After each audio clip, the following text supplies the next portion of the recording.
Good evening. The Church of the Holy Communion is a Christian community that thrives on intellectual inquiry. We challenge ourselves, body, mind, and spirit, and we believe that we learn more about God and about each other in the process. We share ideas in our Sunday forum, regular book study groups, explorations of Scripture and theology, and in the conversations sparked by our guest speakers, including tonight's. We welcome you to be a part of these conversations. Information about our church was distributed as you entered and can be found also in the pew racks. We hope that you'll take this material home with you and then come back to visit again for worship or fellowship or Christian education. The speaker series at Holy Communion is made possible through the generosity of our parishioners, and it has brought to this sanctuary the likes of Phyllis Tickle, John Philip Newell, Elaine Pagels, John Meacham, and Anne Lamott. Much like the members of this congregation, our speakers have divergent views on politics, theology, and scriptural interpretation. They all have a place here. Tonight's lecture will include a moderated question and answer session, and afterwards, please join us for a reception and book signing in the Cheney Parish Hall, which can be found through these doors. Our speaker, Ross Douthat, is a breath of fresh air in the usually predictable world of op-ed. Representing... You sent it. He's laughing at his own introduction. Representing a new generation of conservative commentator, Ross enlivens the editorial pages of the New York Times with his vigorous and penetrating analysis of domestic and international politics and government. He's the author of Bad Religion, How We Became a Nation of Heretics, where he comments on institutional Christianity's decline. Ross is also the author of Privilege, Harvard and the Education of the Ruling Class, and the co-author of the widely praised book, Grand New Party. Formerly a senior editor and blogger at The Atlantic, Ross has written on topics ranging from higher education to national politics to celebrities' religious conversions. Please help me give a warm welcome to Ross Douthat.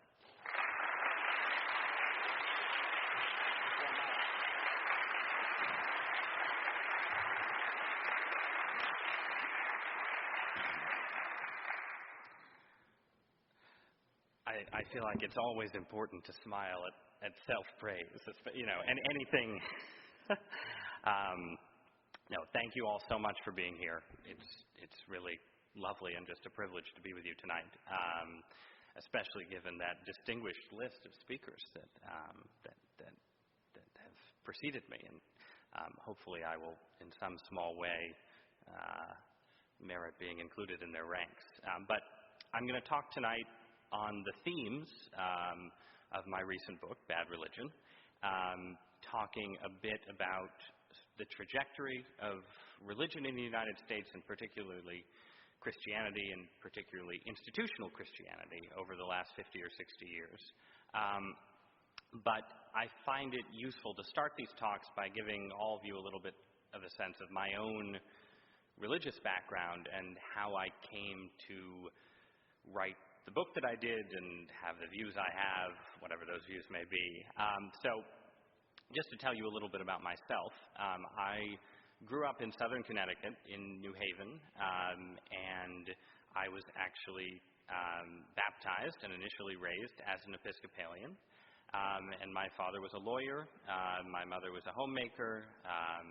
They had gone respectively to Stanford and Yale, and I was sort of on track to have what is in southern Connecticut, a fairly conventional, liberal, upper-middle-class childhood. One of my earliest political memories is of going with my mother to cast a vote in 1984 for Walter Mondale and Geraldine Ferraro, and my mother was very insistent that she was really voting for Geraldine Ferraro, and that, Mondale guy was just there, just along for the ride.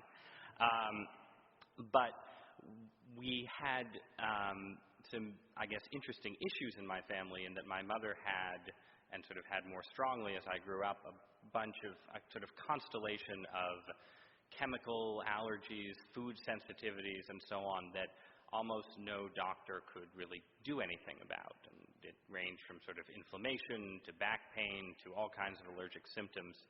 And this was in a different age. This was, I guess, 30 years ago now, and the hotel that you folks are kindly putting me up at is across the street from a Whole Foods. And if you go into Whole Foods and go to the aisles where they sell laundry soap and dish detergent and so on, you'll find endless brands that are free of perfumes and dyes and that are pitched to people with basically the kind of weird symptoms that my mother had. But back then, such brands didn't exist. Whole Foods didn't exist. If you wanted to eat a vegetarian diet, you would do what we did and go to sort of tiny hole-in-the-wall health food stores where an aging hippie would sort of come out of the back and have some tongs and take a piece of tofu about this big out of a tub of water and wrap it up for you to take home. So we had a sort of eccentric dietary and medicinal journey in response to my mother's condition. But she also had a friend who attended healing services that were held in southern Connecticut auditoriums, mostly high school auditoriums around the state, that were run or sort of presided over by a woman with, I guess, the appropriate name of Grace, who was a working Italian-American mom who'd had a near-death experience and come back from it with both a calling and some kind of charismatic gift. And my mother, who was like a proper Southern Connecticut Episcopalian, not really someone who went in for sort of charismatic enthusiasm and worship, went along somewhat reluctantly with her friend to one of these services and was sort of plucked in a kind of faith-healing style out of the row in the auditorium by Grace, who was sort of roving around with a microphone, and said, you know, somebody in this row is experiencing arthritis or phlebitis or one of these ailments that my mother had to deal with. And she prayed over my mother, and my mother went out in the spirit, basically, and to sort of use the technical Pentecostalist language, and spent about half an hour having a intense religious experience on the floor of a high school auditorium in, I think it was Milford, Connecticut. And that ended up changing our lives in a number of ways, but mostly by sending my family on a kind of strange religious tour of American Christianity, where first we attended these healing services, and then we sort of explored further in the world of charismatic Christianity and spent a lot of time in sort of Pentecostalist circles, in evangelical churches, in the places where the two overlapped, while also coming back often to Episcopal parishes for Sunday services as well. And my parents, we drove all the way to Toronto, Canada at one point when there was this thing called the Toronto Blessing, which was basically a Pentecostalist church near the Toronto airport that had a move of the Holy Spirit, not through some specific person, but it was sort of a community-wide experience, and people were roaring like lions and running around the church sort of in the grip of religious ecstasy. I was about 13 at the time, so it was a little awkward to watch that happen to your parents, but you know, I survived. Here I am today. And then my parents were involved briefly in a, maybe not surprisingly, failed attempt to start a small evangelical church at Yale. And then when I was about 16 years old, my mother felt drawn to Roman Catholicism, and her sort of charismatic experiences joined with her more intellectual background. She found the Catholic mystical tradition to be the kind of synthesis that she was looking for. And I found the rote prayers and the fact that nobody was coming up to me during the service asking me if I'd committed myself to Jesus to be very attractive.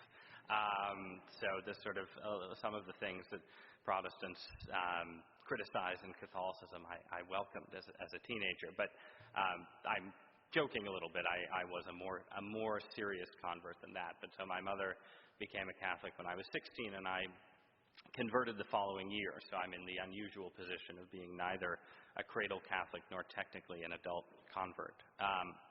But so that was sort of the trajectory, and it was mostly, I was observing this more than sort of fully participating in it. The religious experiences were more my parents than my own, but it gave me, I think, a fairly distinctive perspective on American religion, in the sense that we were still the sort of liberal upper middle class Southern Connecticut kind of people. I went to a nice private school that was very diverse and multicultural and politically liberal and so on. And, my peers were fairly to exclusively secular in their orientation. And then on the weekends, I went and watched my parents speak in tongues. And, that's a distinctive combination. And I took that with me into a career in journalism, which, as some of you may be aware, is a somewhat secular profession overall. And I took them with me in particular into the thick of some of the religious and political debates of George W. Bush's presidency. And I think I probably really started doing a lot of my writing on these subjects after the 2004 election, which, as you may recall, there was sort of this period when a lot of Democrats who were sort of flummoxed by how George W. Bush could possibly have been reelected president, focused on some of these polling results that showed that quote-unquote values voters had put Bush over the top. And so there was this sort of spasm of debate about whether these values voters, mostly evangelical, somewhere out in conservative America, represented a kind of existential threat to the separation of church and state. And there were books written with titles like American Theocracy and Onward Christian Soldiers and so on about how those Bush voters were poised to storm Yale University and put it to the torch, probably. And that sort of spilled over into this broader argument that led, in certain ways, I think, to the moment when what people call the new atheism, associated with figures like Sam Harris and Richard Dawkins and the late Christopher Hitchens, became a kind of intellectual thing, where these guys weren't just arguing that the problem was traditional religion or evangelical Christianity or conservative religion. It was religion itself that, or at least Western monotheism. I guess Sam Harris has sort of tries to make that distinction in some of his books. But basically the idea that religion was poisoning everything, and that there was sort of a deep linkage between Islamic terrorism overseas and conservative fundamentalism in the U.S. and so on. And there was a period when it seemed like you couldn't turn on the weird public access television channels that maybe I would turn on without seeing Hitchens or Dawkins on a debating stage somewhere having their way with some hapless but well-meaning bishop. So those were sort of the debates of my journalistic youth, in a way. And they were a lot of fun, and I participated in them, and obviously questions of religion and politics and the existence of God are important and interesting and worthwhile questions to debate. But I always had the sense that there was a kind of binary being set up in all these debates that wasn't coming close to capturing the real state of religion in the U.S. And in part, I think that was because I carried with me some sense of the frankly weird and fascinating diversity of American religious experience right now, and diversity within Christianity, diversity beyond Christianity, and so on. And so the book that I ended up writing on religion in America comes out of sort of a mix of that childhood experience, that sort of wild, strange tour through American religion, and this sense that people in my profession, sort of focused on political battles and the way religion maps onto them, were missing some bigger stories, or at least some stories that were as important as the clash between Dawkins and Hitchens over here and Sarah Palin and the Pope over there. And so that's sort of, so the thrust of the book I ended up writing is partially a historical account of what's happened, or what I think has happened, in American religion over the last 60 years, and partially a critical look at some figures and trends and ideas within American religion right now that don't always get the close scrutiny that I think they deserve, because they don't map necessarily onto a specific debate over abortion or same-sex marriage and so on. And the story that I tell is obviously a somewhat pessimistic story, as you can tell from the fact that the book is called Bad Religion, How We Became a Nation of Heretics.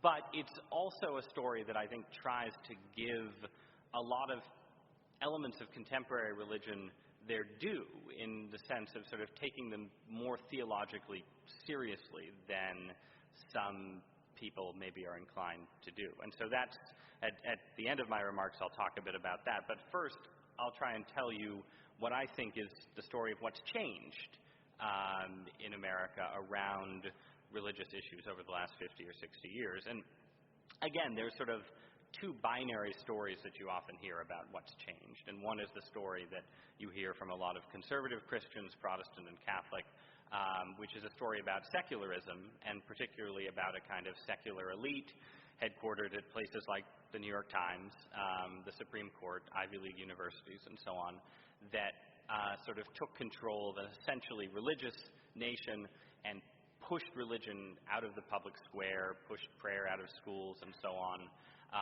imposed sort of secular liberal ideas through court decisions and otherwise on the culture, and now, in a sort of a further stage, is trying to marginalize traditional religion altogether.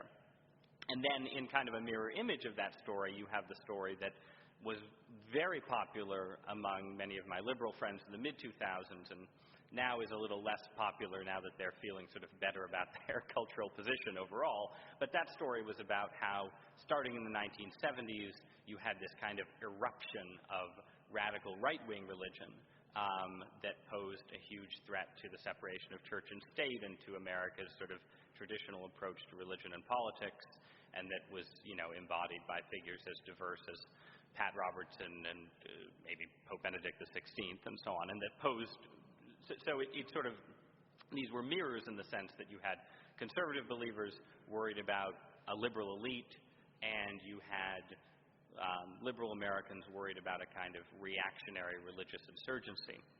And what I argue in Bad Religion is that while both of those stories have elements of truth in the sense that there really is a religious right and there really is a pretty secular elite in American life, these are my friends and neighbors, I know them well, they do exist, the big change over the last 50 or 60 years has been less about secularism conquering religion or about conservative religion sort of reasserting itself. And it's mostly been about the decline of institutional Christianity coexisting with a sort of steady persistence of religious interest, spiritual fascination, and sort of the raw materials of religious faith.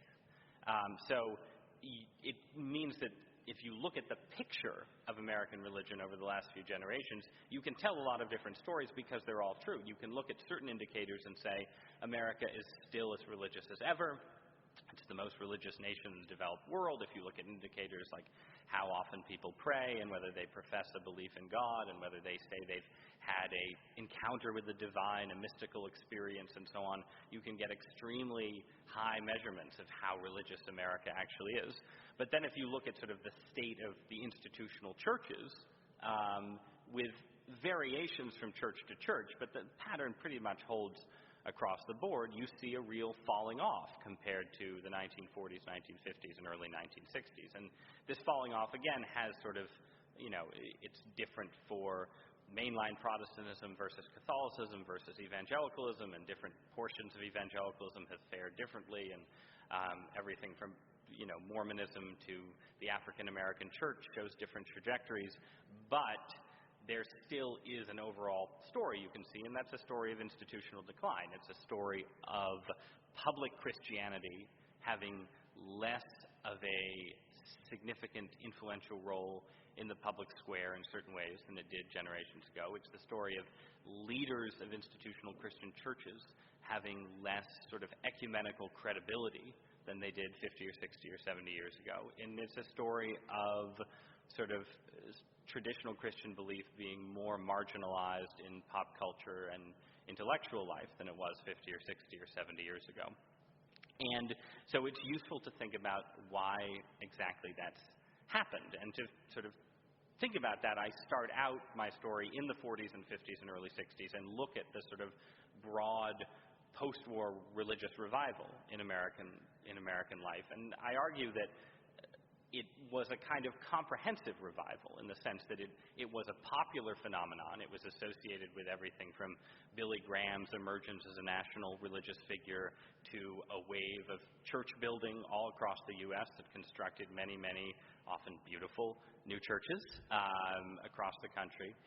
So it was sort of a popular phenomenon. More people were going to church, more people were identifying with religious bodies and so on. But it was also a intellectually serious phenomenon in the sense that it was a period when public theologians, figures like Reinhold Niebuhr and John Courtney Murray and so on, had a kind of influence that it's hard to imagine any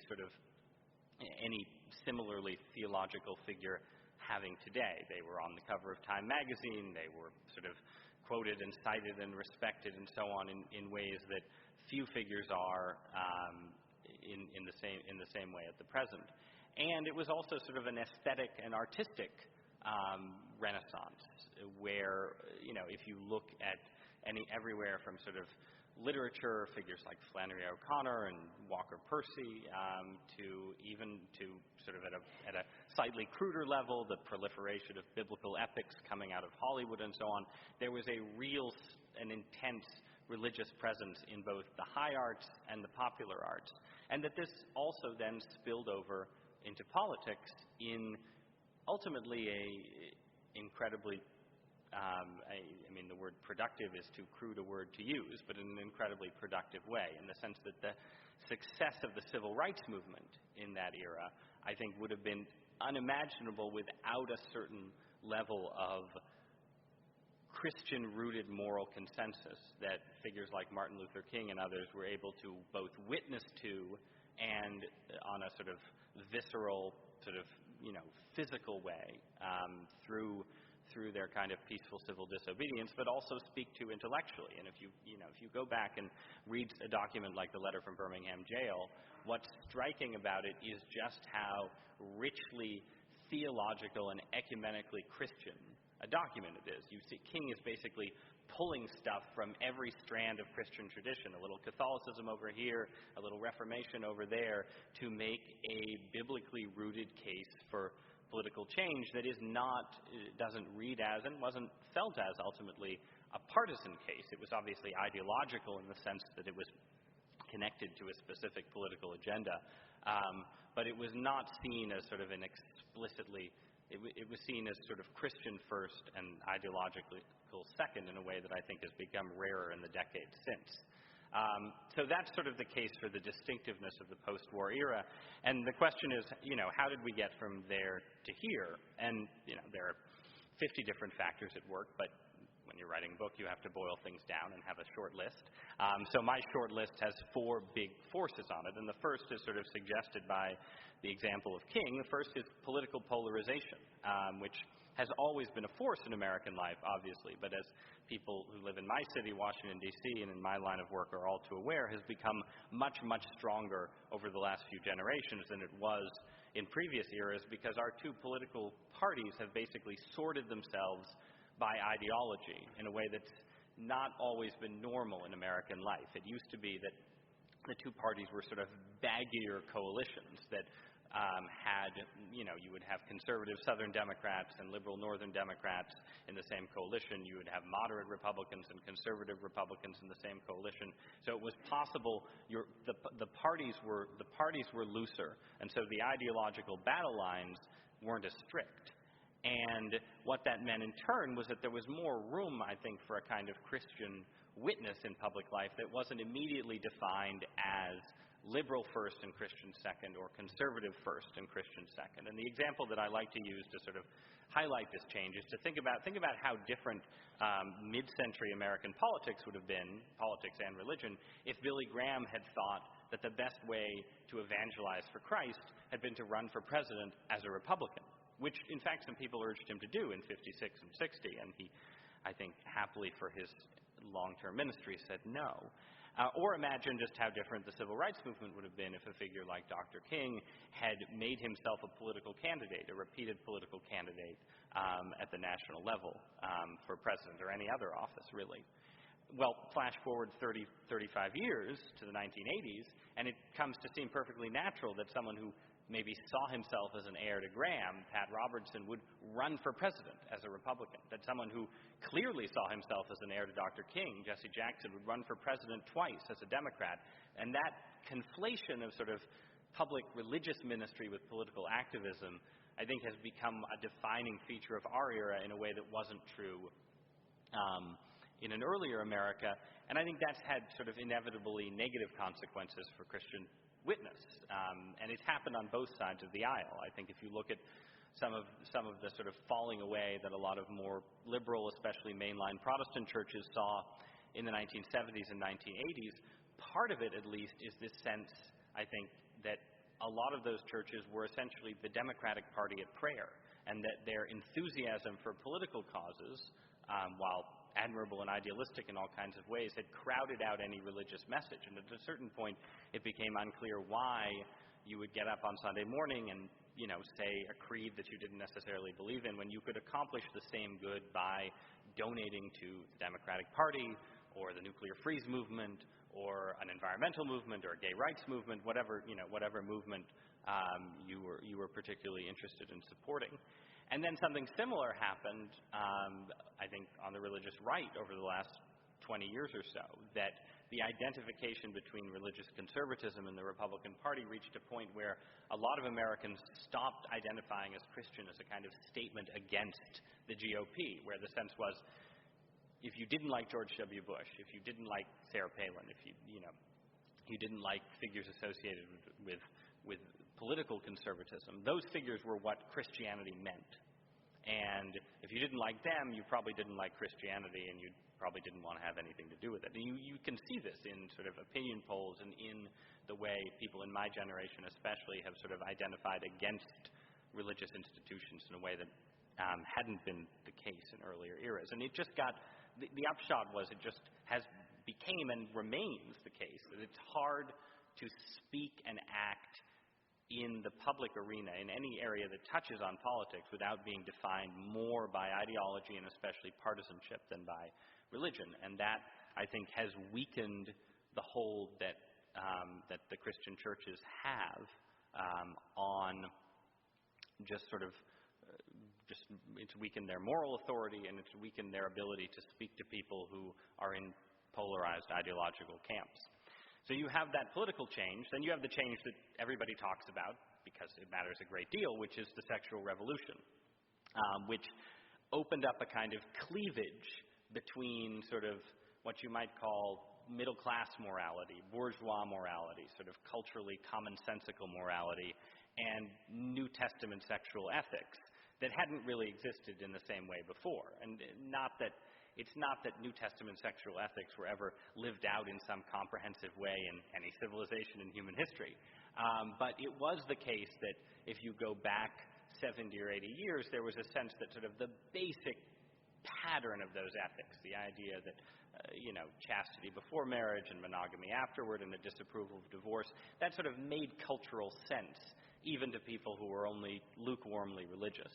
And since the 1960s, that just hasn't been the case, and it's played out most sharply in the last 10 or 15 years with debates over same-sex marriage, but those debates are sort of just a follow-on consequence of earlier debates over divorce, premarital sex, and so on, where the vision, the traditional vision at least, of the Christian churches just came to be seen as at best out of date and at worst repressive in various ways and inimical to human flourishing.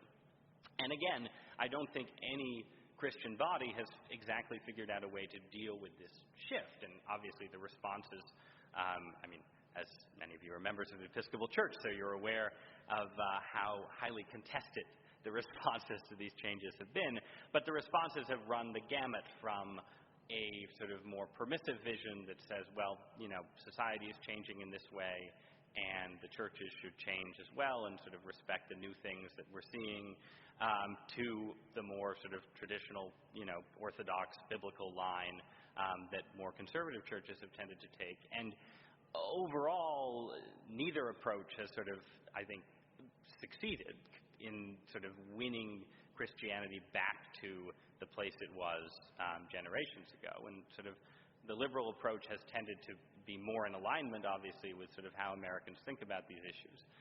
But it hasn't, at least to date, been incredibly successful at actually keeping people in the pews. And the liberal churches have tended overall to lose members and money and morale a little bit faster than more conservative churches. And in part, I think, there is a sort of inherent intellectual tension where if you are a member of a church sort of seeking a certain level of fidelity to Scripture and tradition and so on, there's a tension between how fast a lot of more liberal churches have moved and what your actual religious texts are saying that's hard to deal with. But then the traditional approach has just sort of left either a kind of, what you see in my own Catholic church in a lot of cases, just a sense of sort of, well, the church says this, but we live like that, and there's just a lot of cognitive dissonance. Or a kind of sort of very well defended but sort of hunched and bunkered down mentality where it's sort of us against the culture and we're holding the line on purity and chastity and nobody else is, that has sort of enabled churches to sort of retain their identity but hasn't been particularly successful at evangelizing beyond their particular communities. And then along with sex, I think you have a sort of parallel crisis that's a little bit different, but related to money and wealth and economic growth, where one of the big stories of America from the 50s and 60s onward was just the incredible explosion of prosperity, which has not necessarily continued in the last 10 years, but has built a foundation of wealth that even a post-Great Recession America still enjoys. And that too, not in a stark a way, but that too opened up tensions between, again, the pretty plain language of the New Testament related to acquisition and greed and financial gain and so on, and the way most Americans were living. And there I think you see the appeal, which is something that's always existed in American Christianity, but the sort of sharpened appeal of prosperity theology in all its various forms, with its sort of message that actually, there isn't really any tension between wanting, the big promotion or, the house on the corner and what Jesus says in the New Testament, and that actually what God really wants for you is material gain, financial gain, well-being, and so on. And if you aren't experiencing that kind of gain, it's a sign that you're out of alignment somehow with God.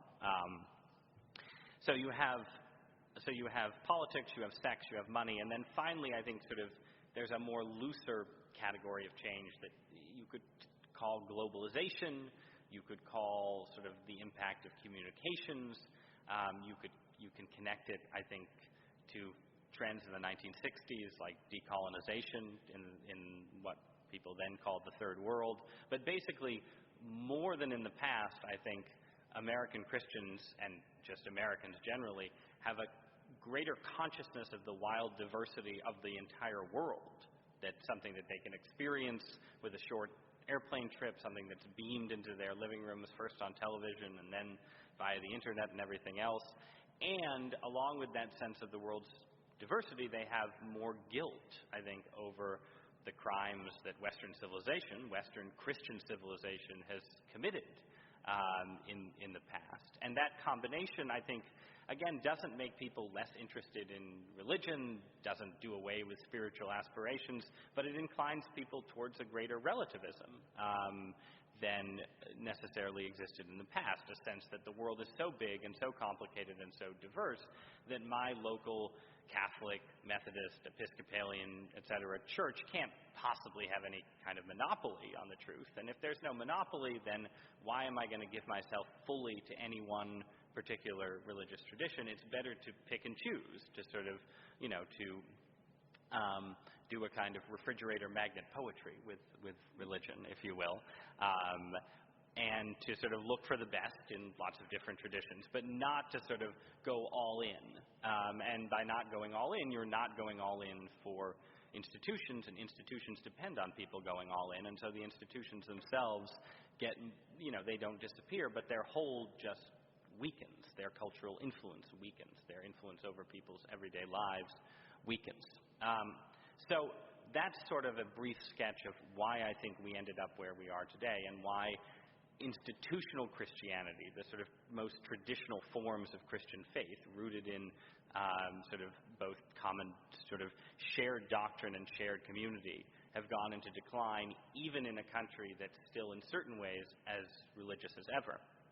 And since, again, the book is, a sort of critical take, I'll just finish up by talking briefly about why I think that can be a bad thing. And the subtitle, How We Became a Nation of Heretics, is, I think, itself not necessarily judgmental, although I know coming from a Catholic, the word heretics tends to sometimes get some hackles up. But I actually think heretic is a wonderfully sort of exact descriptive term for a long-standing aspect of the American religious experience. The nature of our religious culture has always reflected an openness to sort of religious experiments that partake of traditional Christian forms and ideas, but take them in all kinds of different directions, from the deism of the Founding Fathers to Mormonism and Christian Science, the Jehovah's Witnesses, and so on, all the way down to the present day. And I think heresy is good for Christianity in the sense that an orthodoxy without heresy is either probably, crushing heretics underfoot, literally, sort of Inquisition style, or is just sort of arid, sterile, and, not open to challenge and change and creativity. But the argument that I try and make is that we've reached a point in our culture where heresy without orthodoxy, or with a much weakened orthodoxy, with much weakened sort of conduits for 2,000 years of Christian tradition, becomes dangerous as well, because it effectively cuts people adrift, or people cut themselves adrift from aspects of religion that are both necessary to human flourishing, possibly necessary, depending on your theological premises, to human salvation, but at the very least are necessary for people to be sort of challenged by religious faith, as well as just sort of comforted in their own personal awesomeness by it. And so I talk a bit about, I've already mentioned the prosperity gospel, but I think that those kind of ideas, the ideas associated with figures, not just sort of the crude prosperity preachers, but more sophisticated figures like a Joel Osteen, for instance, are incredibly powerful in American life and are potentially incredibly destructive, because they preach a religious gospel that tells people essentially that, it tells people essentially that God wants everything to work out for them exactly perfectly in their life, and if it isn't working out exactly perfectly, it's a sign that they just aren't praying hard enough, and it leaves no room open for the reality of tragedy and suffering and misery, and it leaves no space for what is sort of the central idea of Christianity, which revolves around the cross, and the idea that at the heart of human experience is some kind of mystery that is related to suffering and death and can't be completely disentangled or sort of smiled with those big beaming Joel Osteen teeth away.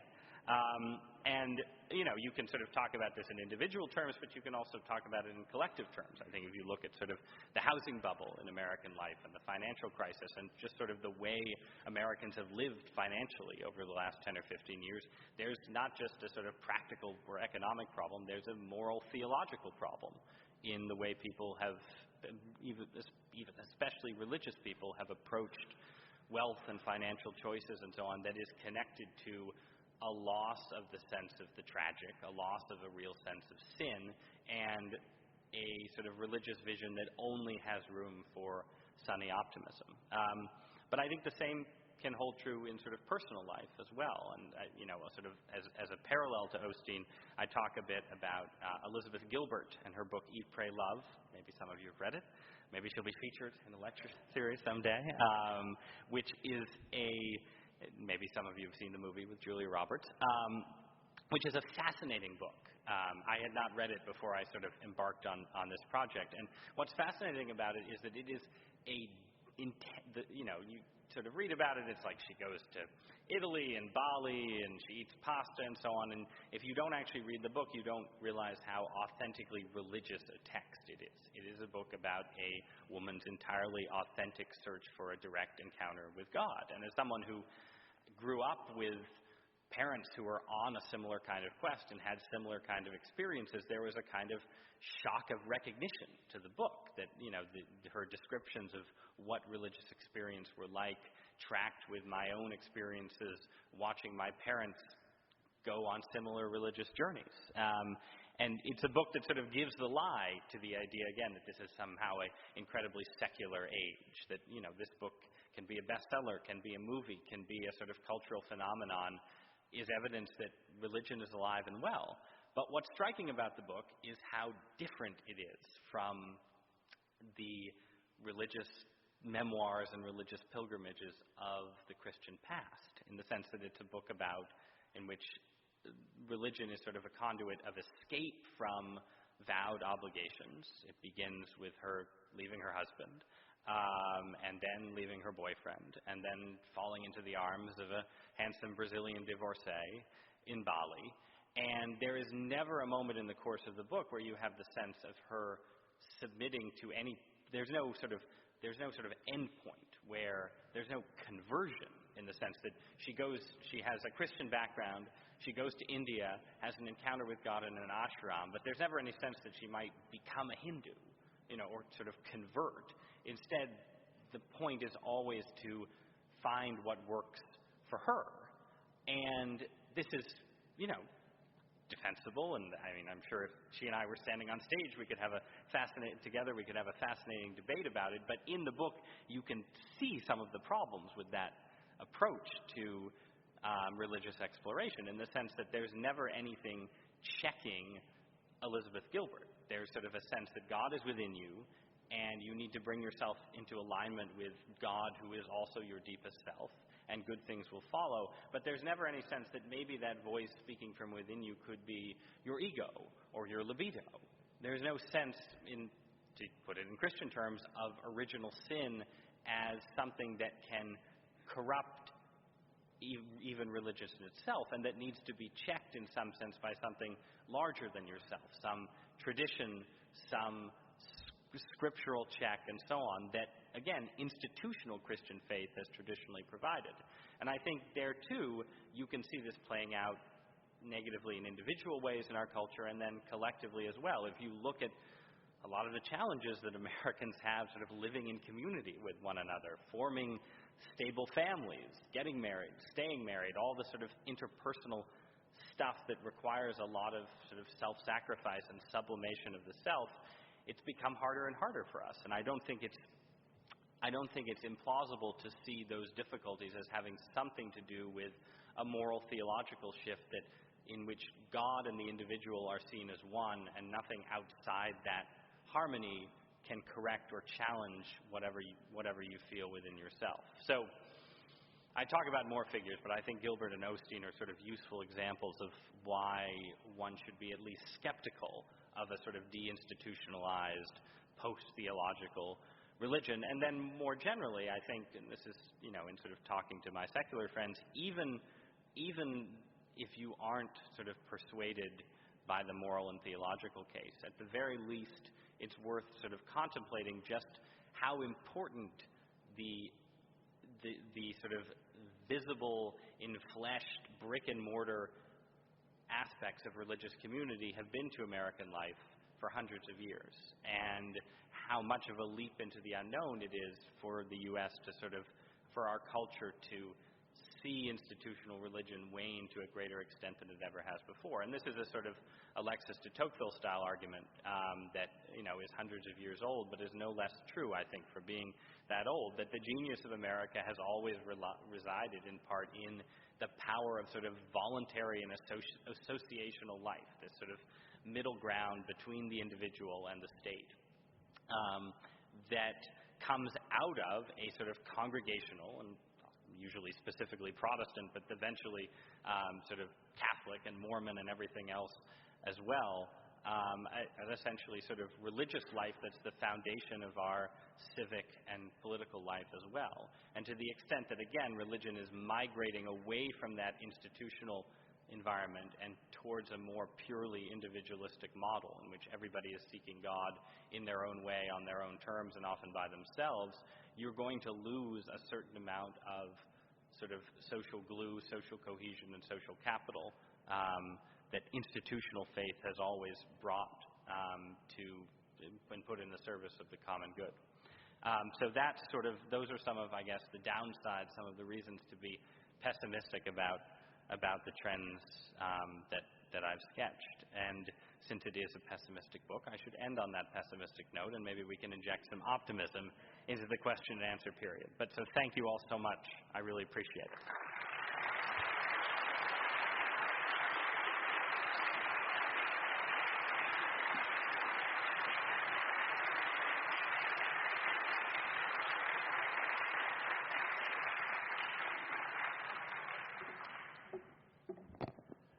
Ross, thank you very much for a truly engaging conversation.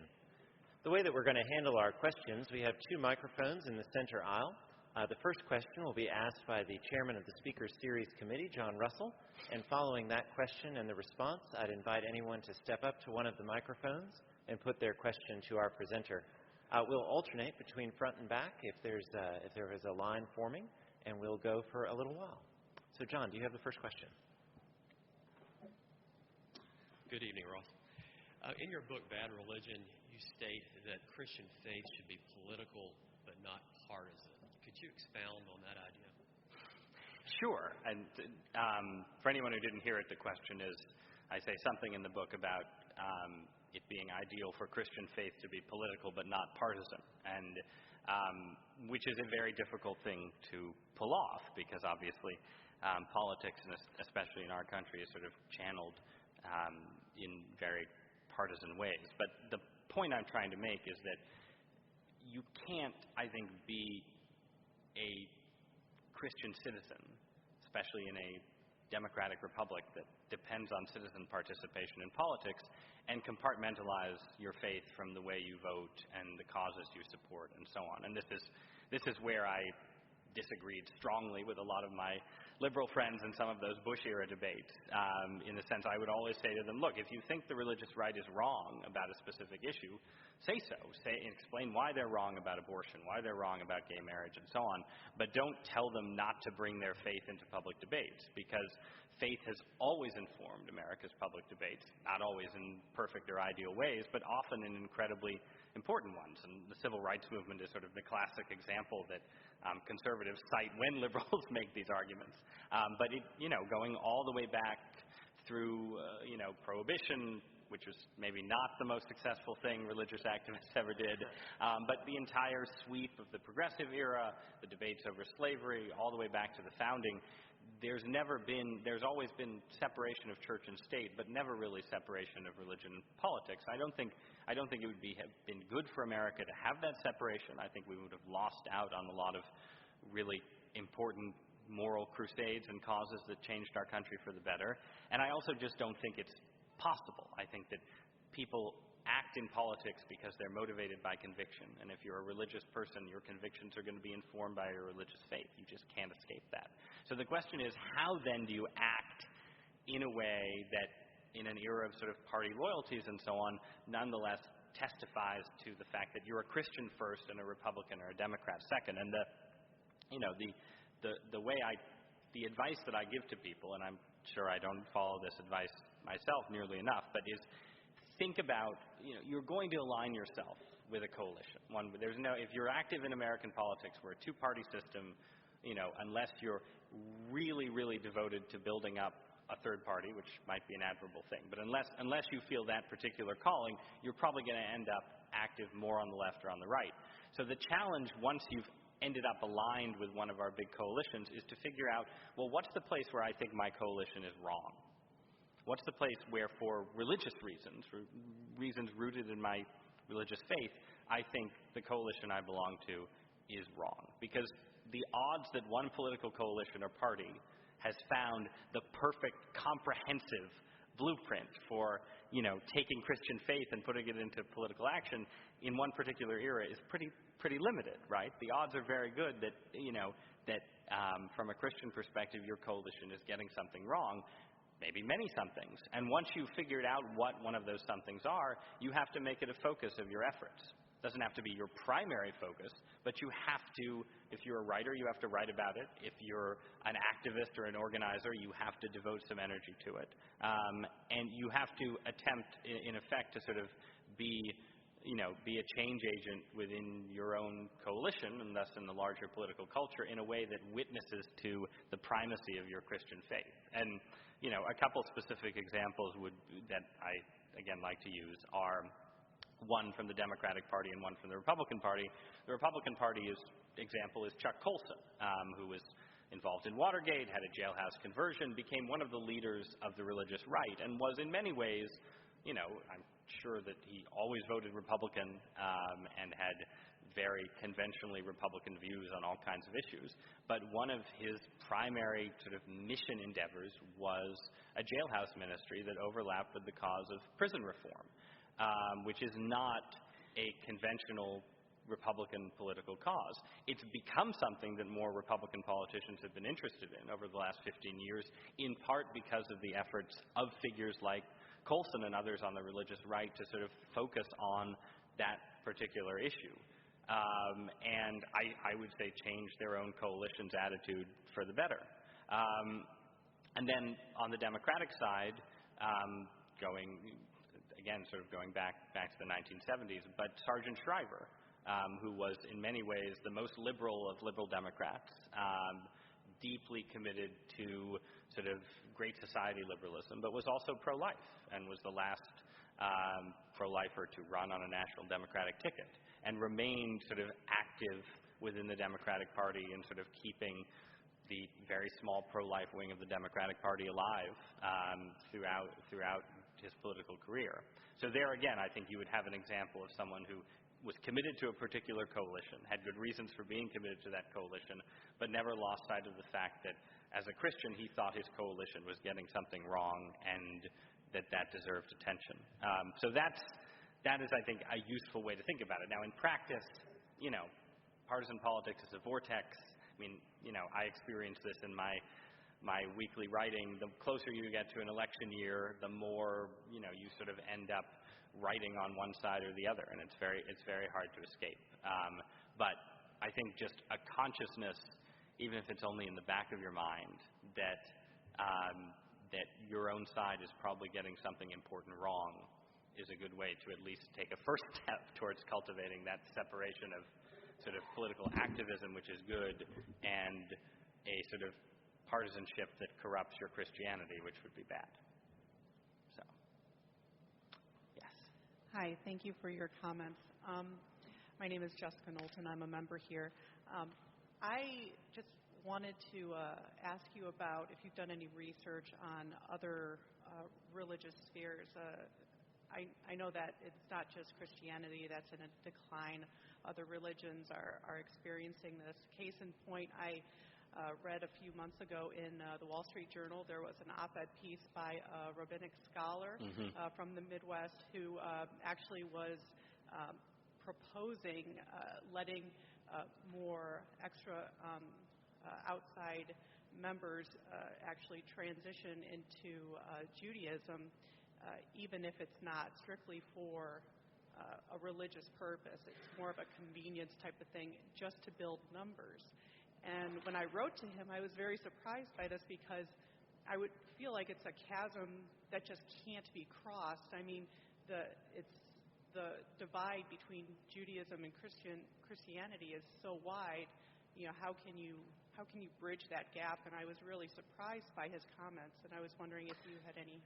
Yeah, I mean, so the trend is not confined to Christianity, and Judaism is a really interesting case because it's, even though there are, again, of course, endless complexities in Judaism that I'm not really qualified to comment on, there is a sort of way in which it's simplified, because you have, you can do measurements that compare Orthodox Judaism to conservative Judaism to Reform Judaism, and most Jews in the U.S., there's sort of Reconstructionist Judaism. There are other things, but those three broad camps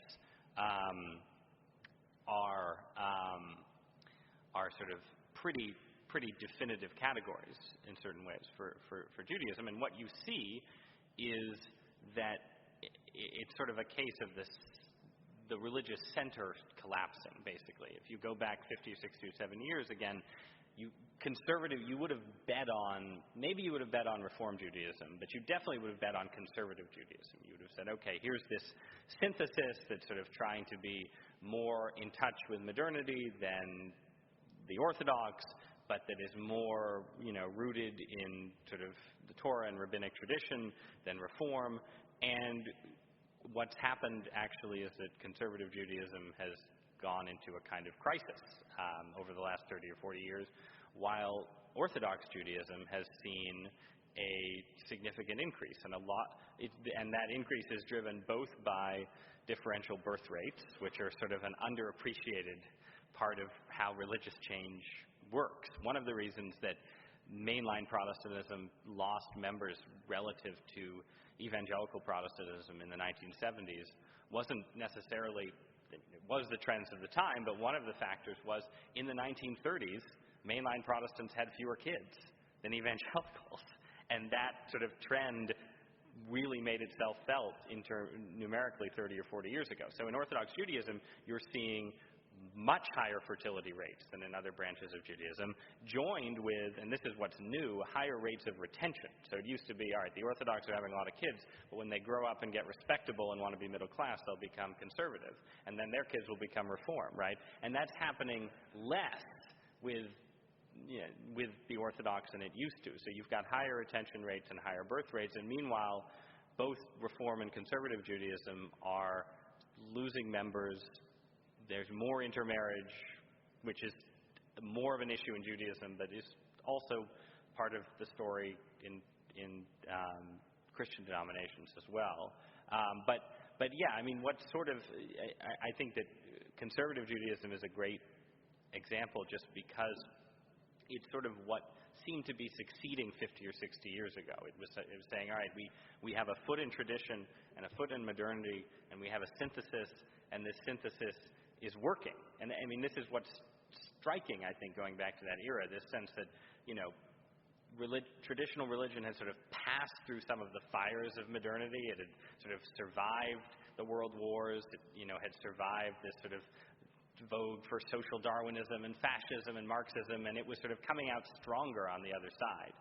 And that isn't how things look anymore. And so you have this sort of, you have this missing center in certain ways, where sort of more both big O and small O Orthodox forms of faith are resilient, but they're marginal relative to the wider culture. And then you don't have forms of faith that seem both somewhat traditional and somewhat modern all at once, flourishing the way they seemed to be generations ago. Maybe. Trends also change a lot. I mean, this is one of the interesting things, too, of going from 2004 when, secular Americans felt totally besieged, to 2015 where religious conservatives feel like they've lost the country. I mean, things can seem to swing more than they actually swing, too. But anyway, yes. There's a group of us here at the Church of the Holy Communion that are meeting every Wednesday, and we're reading and discussing Dr. Marcus Borg's book, Convictions. And we were reading from it just last night, and one of the things that struck me as we were reading is his statement that Christianity is really not about propositional belief or developing a correct theology or having a proper orthodoxy, but is really about deepening our relationship with God as seen through the life of Jesus. And I've read your book, and I saw where you said that Marcus Borg and Elaine Pagels and Bart Ehrman and John Dominic Crossan had a destabilizing effect on Christianity. And I think our study group would like to hear more about your ideas on that. Sure. So it's not that I completely disagree with Marcus Borg, right? In terms of how individual believers and communities experience religious faith, there is no question that practice and experience are more likely to be primary, and doctrinal formulations are more likely to be secondary. And in that sense, if you want to sort of categorize, Ehrman and Pagels are in rather different camps on some of these issues, but there's a sort of liberal religious vision that I think would unite Borg and Pagels and Karen Armstrong and a lot of prominent writers today. That I think overlaps in certain ways with some of my own views, in the sense that it says, we've sort of, certain ways we've gotten obsessed in Western civilization with sort of, what is the doctrinal formulation, and does it fit with modernity, and if it doesn't fit with modernity, let's have a huge culture war about it, and so on. And maybe, in fact, this is sort of Armstrong's argument in her last book, The Case for God, maybe some of these debates and divisions need to be just sort of lived through, and that sort of, you continue in religious practice and religious experience, even as you disagree and try and figure out a settlement on sort of specific cultural and doctrinal views. And I think that that's part of the truth. But it's also the case that Christian churches historically have been organized around propositional statements for a reason. And some of that is just practical. You need some sort of definition in order to figure out what Christian faith actually is, and what is distinctive about, what is the point, I guess, of a specific church. What are you doing in a church that is distinct in some sense from what the Jehovah's Witnesses are doing over here, and what a New Age group is doing over there, and so on. Just for sort of reasons of cohesion and identity, those formulations are meaningful. But also, they matter because the issues matter, and even if they don't necessarily matter in the day-to-day, every moment of your faith journey, right? Like, yes, okay, when when a tragedy happens and you turn to God for comfort, you're not really concerned about whether the Holy Spirit proceeds from the Father or from the Father and the Son, right? That's not probably the first thing that's popping into your mind. But first, there are more foundational issues that do matter, right? It matters whether Jesus rose from the dead. And, you can have a form of Christianity that doesn't require the resurrection narrative, but it's going to end up over time diverging a great deal in profound ways from a Christianity that does believe in the resurrection, that will over time have sort of consequences for that, for sort of praxis, for how people live and experience their faith. And then beyond that, even the things that, it matters a lot whether Jesus rose from the dead, but the sort of esoteric stuff matters too. There are sort of cultural consequences of theological ideas. The doctrine of the Trinity is an idea about who God is that has implications for what we think about the nature of God, what we think about the nature of human communities, what we think about the nature of love, what we think about the nature of the universe, all these things that aren't necessarily clear in the moment that you're mouthing the creed, but again, become clear and play themselves out over time. And, and there is a sense in which human life is not long, and it has a lot of decisive moments, and it's important to take seriously propositional questions.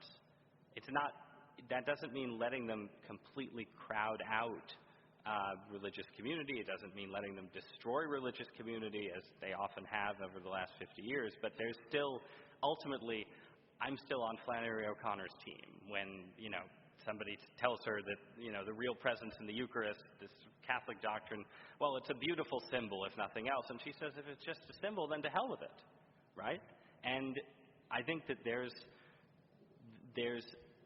Christianity is still here 2,000 years later, because enough people have thought that you're not just dealing in symbols, that you're dealing at some level in objective reality. And the further you get away from creedal statements, the harder that becomes to sustain. So, yeah. I mean, I haven't read all of Borg's books, but I've read a lot of them, and he knows more about the New Testament and those debates than I ever will. I'm a layman reading in the technical literature and I'm in those debates. I read Borg, and then I read someone like N.T. Wright, who's coming out of a more sort of small O orthodox view, and I just respond. I mean, one, I think Wright's arguments are more compelling, but I'm sure I think they're more compelling in part because they sort of speak to what I'm looking for in religion, which is, I think it matters if the tomb was empty or not, and my life would be different if I decided that, the preponderance of the evidence suggested that Jesus was a really impressive holy man who probably wasn't physically resurrected. So, go ahead, yes. Jilly. You were there first. Go ahead, Jilly. All right. In your book, you criticize the Episcopal Church's decision to ordain women on the basis of it's an accommodation, strictly an accommodation to social forces. That must imply that there is an orthodox theological reason against ordaining women. Would you please enlighten us as to what that is? I'm not sure that I came out against the Episcopal Church's decision to ordain women, but you're right, I did characterize it as part of a movement within Christianity that was accommodating itself to cultural change rather than resisting it. And I think what you think about the ordination of women, this is where we get, back to sort of doctrinal issues. But it depends in part on sort of questions about what the priesthood is and what happens in church services that the Episcopal Church has it's always risky as a Catholic to dress yourself to this, has done a very impressive job of sort of handling in a capacious manner over hundreds of years, where the Episcopal Church has had room in its Anglican and Episcopal forms for extremely variant views of what Holy Communion is, what, Sunday worship, the Mass, and so on is. So the decision to ordain women was both a sort of response to cultural change, but it was also thus in practice sort of a move away from, in certain ways, the more Catholic end of that Episcopal continuum, I guess you could say, because it implied a stronger break with the Catholic view of sort of apostolic succession and what the role of the priest sort of acting in Christ's person than had heretofore been the case. So it was a more, I guess my specific view is basically that Protestant churches should probably ordain women, given their theological premises. But I'm much more doubtful about whether the Catholic Church should ordain women. And so, from my perspective, looking at Episcopalianism, I see that move as sort of a move in a more Protestant direction, towards a somewhat lower conception, lower in a low church, high church way, not a tricky territory, lower in a low church, high church way than sort of the Anglo-Catholicism of the 19th century. I'm a high church Episcopal priest, and I believe in the real presence of Christ in the Eucharist. Then you have confounded me completely, and I have nothing more to say.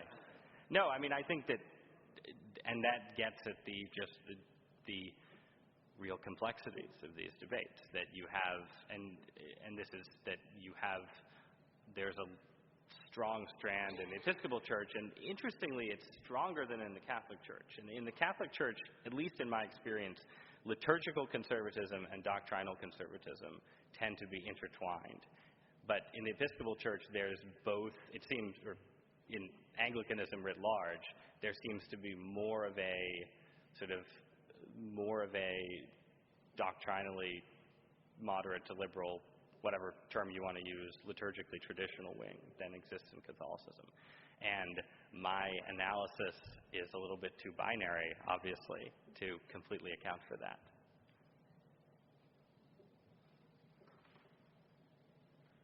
In your book, Bad Religion, you pointed towards some of these cultural points I want to ask you about, but not particularly. What role multi-translations has played in this, particularly if you look at the King James and then when the Roman Catholics settled in on the Confraternity edition, if you compare them word for word, they're pretty daggum close. So, but we've lost that identity. We don't have that cultural icon anymore. What role does that play? Secondly, I'm using Walter Brueggemann's words here, and people may be upset that he claims that the Revised Common Lectionary is dumbing down doctrine. I think he's right, and so N.T. Wright agrees with that, and so does Roland Williams. But I think that plays a role in there. And finally, in my own personal research, what I've done over the last 12 to 15 years is focusing on homilies and sermons. And it's rare that you hear a doctrinal or dogma sermon, not even on Easter, Christmas, or Trinity Sunday, and not even on the baptism of Jesus Sunday. So, I want, can you... Well, I mean, on the biblical issue, obviously, as a Catholic, I feel that letting lay people read the Bible at all was sort of a mistake. So, I mean, King James here, Dewey Rhymes there, I don't know, it all, that printing press. But no, I guess I think that changes in sort of religious language, whether it's in biblical translations or liturgically and so on, are obviously connected to some of the trends I'm talking about. I think that there's a sort of disentangling, though, there that's hard to figure out, where, what is the causal mechanism here, right? And is it that churches are talking less about theology and simplifying liturgy in ways that lose sort of a theological element, and therefore people are sort of falling into a kind of religious individualism that doesn't care about theology? Or are churches just sort of responding liturgically to existing changes in the culture? And again, I'm much more familiar as a Catholic with sort of the specifics of some of the debates in our church, so I'll just talk about that briefly. I mean, I think it's really hard to know what the counterfactual is with Catholicism had the Second Vatican Council not happened. And I have very conservative traditionalist friends who say, the council, it just unleashed chaos within the church and sort of gave the impression that everything was up for grabs and led to, the same kind of destabilization, I guess, that I see at work in some of the sort of revisionist accounts in the New Testament and so on. But then the alternative view is, this stuff happened in every precinct of Western Christianity in that era. And 60s and 70s were a period of rapid, tumultuous change. And if there hadn't been a Second Vatican Council, those changes would have happened in a different way, but they would have probably happened nonetheless. And the church, and this is where, you asked about sort of accommodation, right? And my narrative is more anti-accommodation and more pro-resistance, obviously, because I sort of identify as a conservative on the religious spectrum today. But the reality is, there's an eye of the beholder element here too, right? Where a certain amount of accommodation is not only necessary but fruitful, right? The church's mission changes as the culture changes, and there has to be some reflection of that fact.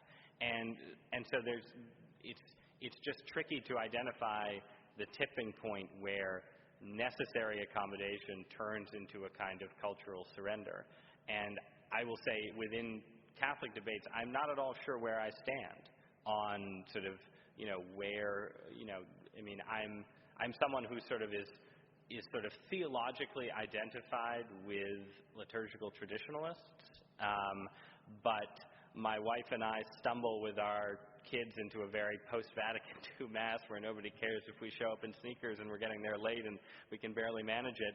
And, I don't think I'd make it if it were an hour and a half Tridentine Mass, and maybe that's my own accommodation. So I guess it's not really a full answer to your question. I'm just saying I think there's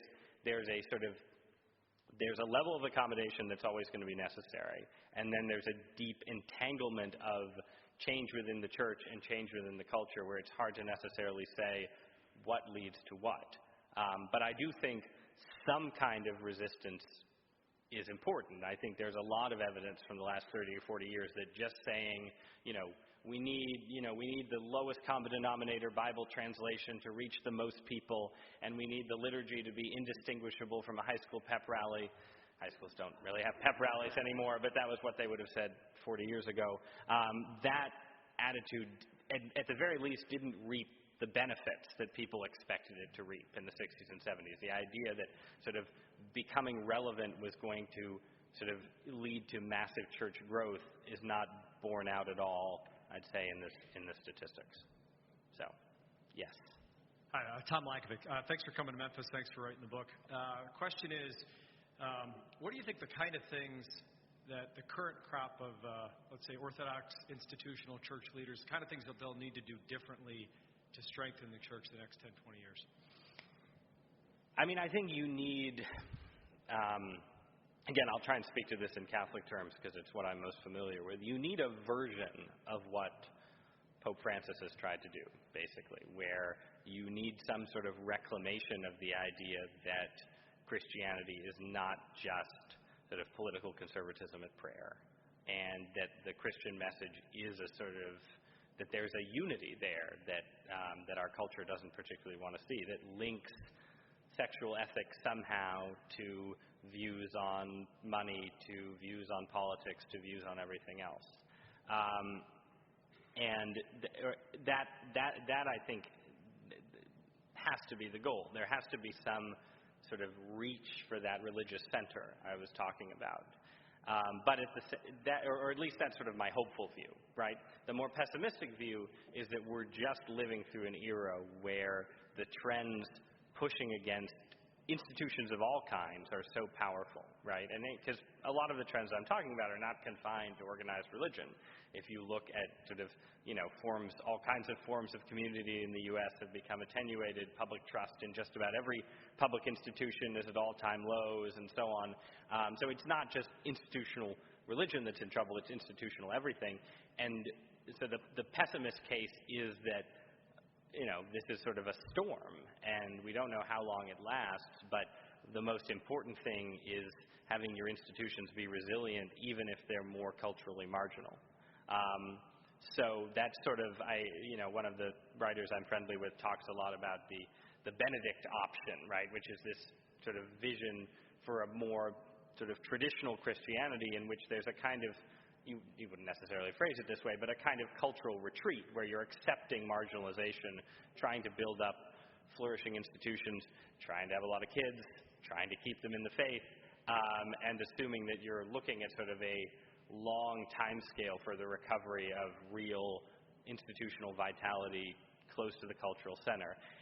And then you can contrast that with a sort of Francis option, right? It's sort of helpful. There's a Benedict option and there's a Francis option, and we're sort of seeing the Francis option play out a little bit in Catholicism, and it's been a huge media success, and that, I think, alone is sort of reason for religious believers, not just Catholics, to be optimistic, right? Like, you get a lot of rhetoric about how this is a post-Christian society, this is a purely secular society, and so on. A truly post-Christian society would look at the famous photo of Pope Francis kissing the man with the disfigured face and say, that's disgusting. Why is he kissing that gross, leprous figure? But our culture is still, it's still shaped by Christianity in a way that people who aren't believers themselves respond to that in a way that someone in Rome in the 2nd century BC probably wouldn't have. They respond to that. It's iconic. It speaks to something deep in our cultural DNA that secularism hasn't done away with. So that's the fact that sort of the Pope can sort of reclaim that imagery for religious faith is a sign of hope. The unanswered question is, what does that translate into institutionally? Do people actually go back to Mass because, Francis seems cooler than Benedict? And there my sort of pessimistic reactionary streak comes in, and I say, well, let's see what actually happens. But those are sort of the two, those are sort of the two poles between which I think Christian leaders need to navigate. And then you obviously need sort of further exploration and debate on these sort of intractable issues, particularly around sexuality. But because they're intractable, I don't have a sort of 5-point plan for, what the churches should say about them. Yes. Hi, Ross. My name is Rick Rowe. And in your book, you mentioned that the Episcopal Church is an accommodationist church. And I'm wondering if you can elaborate a little more about how we got to that point. But how does that also differ with us being an inclusive church? Well, there are two, right. So there are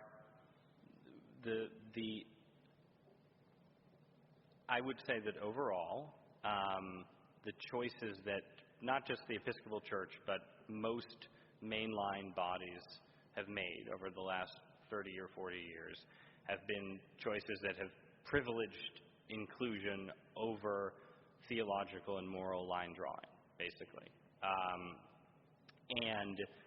And by inclusion, I don't just mean sort of saying we're going to, table certain issues. I mean sort of inclusion as affirmation, ultimately, that, this has been the trajectory on most of the issues related to the sexual revolution in most mainline Protestant churches that have proceeded from sort of acceptance to, where we are now in a lot of those churches on same-sex unions, where you're moving from acceptance to blessing and so on.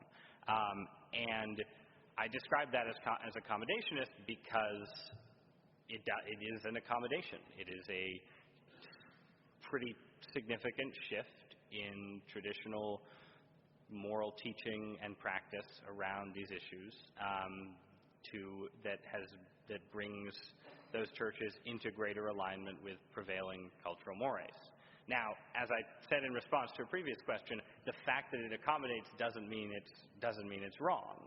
It's just a description of its relationship to the culture in which it's embedded. And the question is, when does accommodation mean healthy adaptation, and when does it mean sort of a surrender of something essential to Christian faith? And my own view is that it is very hard to get from the plain language of the New Testament to where a lot of mainline churches have ended up on sexual ethics.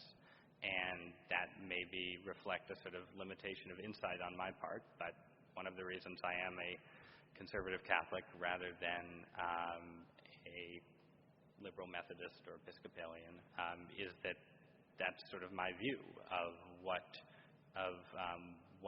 Scripture says and what a plausible interpretation of Scripture is.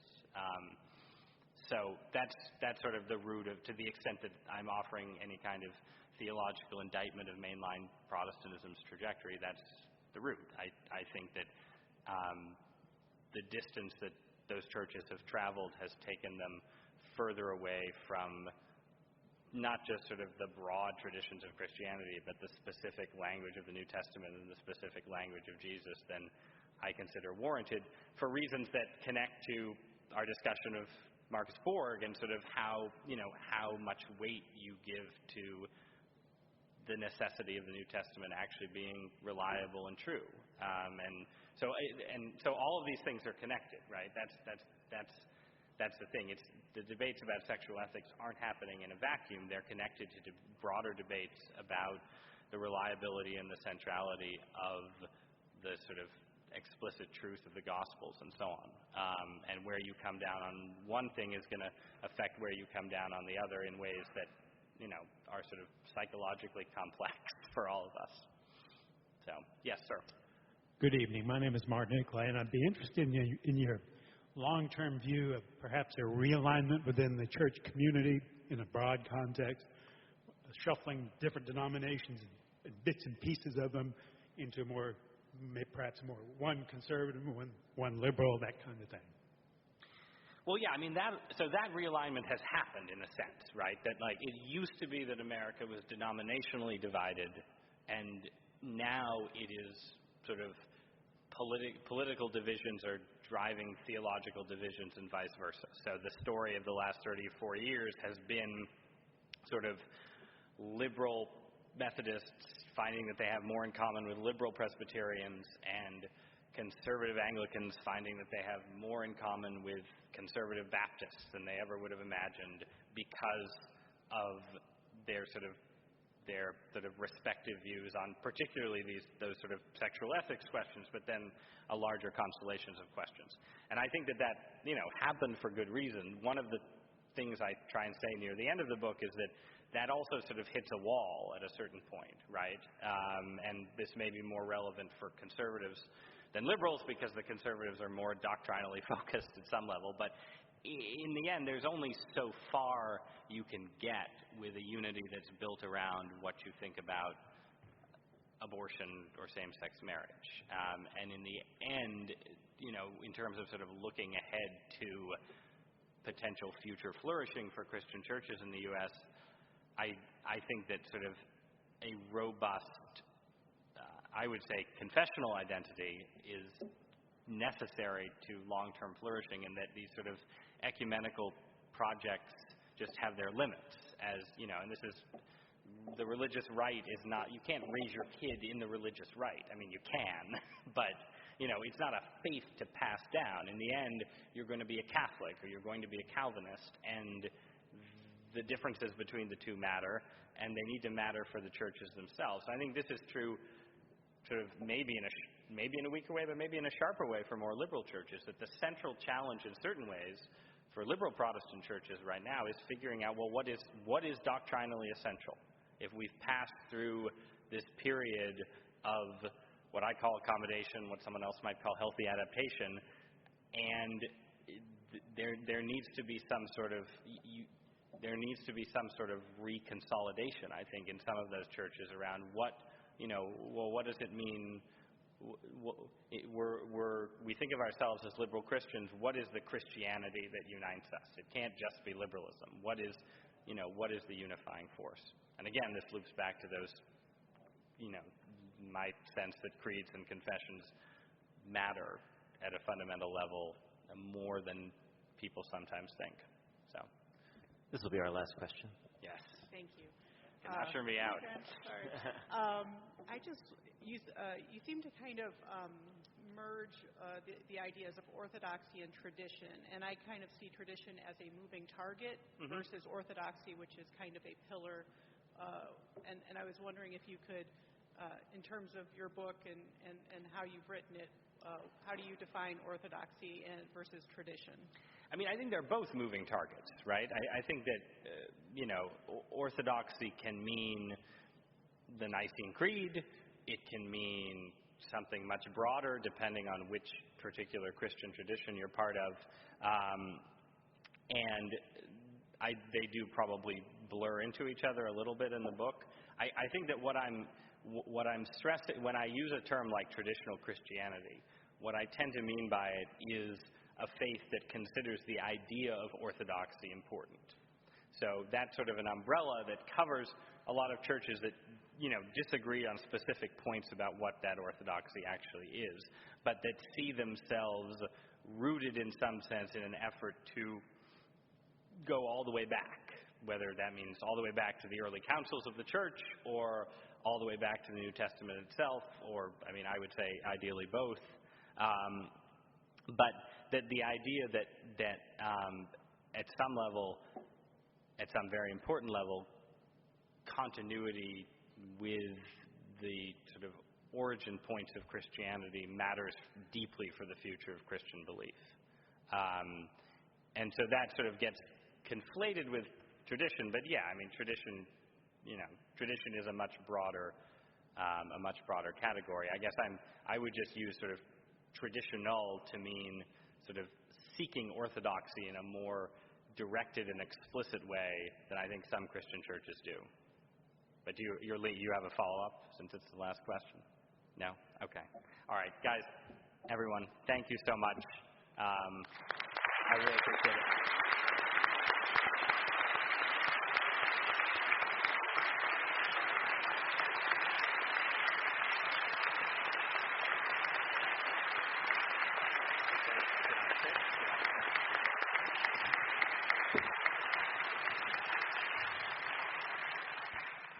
As Ross and I were getting ready to come out this evening, he asked me to describe the Church of the Holy Communion, and I said this is a place where everyone is welcome, and where people who can disagree with one another do so respectfully and come to pray together and sit in the same pew with people that they wouldn't vote with and wouldn't dine with, but here they come to pray with.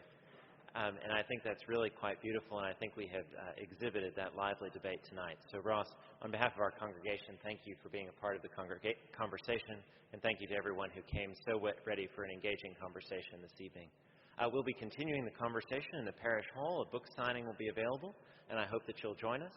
We don't yet have the next date secured for our speaker series, but it will certainly be forthcoming, so please keep your eyes peeled. Thank you very, very much.